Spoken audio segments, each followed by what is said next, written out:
Les récentes déclarations du président Emmanuel Macron, confirmées par celles de la ministre des Sports Amélie Oudéa-Castéra et de la maire de Paris Anne Hidalgo, sont très claires. Nous pourrons tous, et le président en premier, plonger dans la Seine et nous baigner à l'horizon des Jeux Olympiques Paris 2024 qui débuteront le 26 juillet prochain. Oui, j'ai prévu de me baigner dans la Seine. Ah oui, j'irai. Mais pourquoi faire? Comment en est-on arrivé à vouloir transformer un fleuve pollué, et fier de l'être, en un bassin nautique à ciel ouvert, et qui transformerait les quais de la Seine en croisette balnéaire? Ou plutôt, comment l'effet d'annonce, accolé à une politique écologique opportuniste, risque très sérieusement d'attirer le comité d'organisation des Jeux Olympiques Paris 2024 en eau très trouble? Au commencement, était la promesse. Pour obtenir les Jeux, pas de candidature sans proposition inédite, glamour, parfois saugrenue, mais très souvent intenable. Après avoir claironné de pouvoir organiser la cérémonie des Jeux en open space, le long des quais de la Seine avec une jauge de 600 000 personnes, abaissée à 300 000 en dernier recours, le COJO a décidé de faire de la Seine une actrice majeure des compétitions olympiques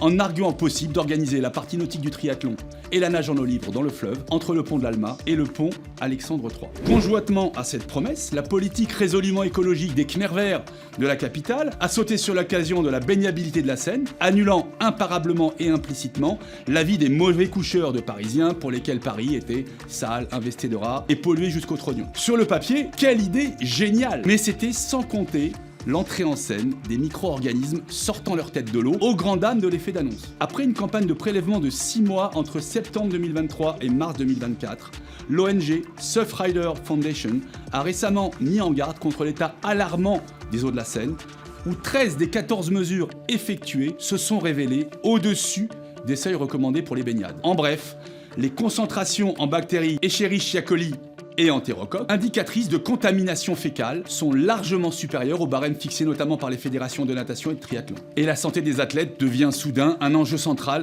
dont l'issue n'est évidemment pas négociable. Déjà, à l'été 2023, en amont des Jeux Olympiques, les épreuves tests de natation et de triathlon n'ont pu avoir lieu pour les mêmes raisons. La promesse sera difficile à tenir, d'autant que le plan B n'a pas été envisagé. Et cette promesse a un coût élevé, très élevé même, estimé à 1,4 milliard d'euros, dont 700 millions portés par l'État. Cela fait cher le plomb. En voulant inscrire la baignabilité de la Seine comme un héritage mémoriel et essentiel des Jeux Olympiques Paris 2024, en estimant que, je cite, cela allait changer la vie de beaucoup de franciliens, dixit notre président de la République, toutes les parties prenantes qui contribuent à faire que cette compétition organisée dans la ville lumière puisse briller de mille feux ont pris un risque démesuré, au prix duquel nous risquerions d'assister à des compétitions tronquées, comme par exemple un triathlon devenu biathlon, sans neige, sans ski, sans fusil celui-là. Pour conclure, la situation est sérieuse mais pas désespérée. En revanche, il ne faudrait pas non plus que la Seine devienne une scène de crime.